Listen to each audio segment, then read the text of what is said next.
نبی کریم صلی اللہ علیہ وآلہ وسلم کے دنیا سے پردہ فرمانے کے بعد حضرت بلال شام چلے گئے اور وہیں بس گئے۔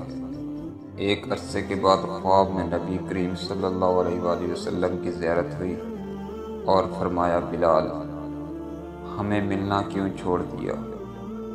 آنکھ کھلتے ہی مدینے کے لیے روانہ ہو گئے۔ کئی دن کی مسافت کے بعد مدینہ منورہ پہنچے، مسجد میں حاضری دی اور روضہ رسول صلی اللہ علیہ وسلم پر پہنچے۔ وہیں بے ہوش ہو کر گر پڑے۔ اہل مدینہ نے کہا، ایک بار وہی اذان سنا دیں، سرکار کے زمانے والی۔ معذرت کی کہ اب مجھ سے برداشت نہیں ہوگا۔ لوگوں نے حسنین کرمین سے کلوایا، اب انکار ناممکن تھا۔ اذان شروع کی تو اہل مدینہ رو پڑے، دل قابو میں نہ رہے۔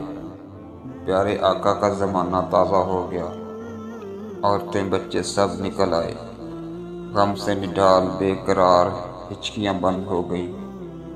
جب کہا اشہد ان محمد رسول اللہ، لوگ چیخیں مار کر رونے لگے۔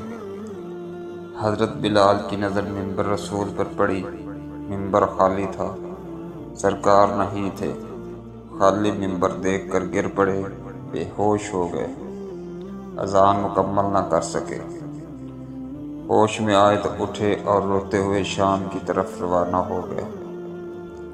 یا اللہ ان جیسی محبت ہمارے دلوں میں بھر دے، آمین۔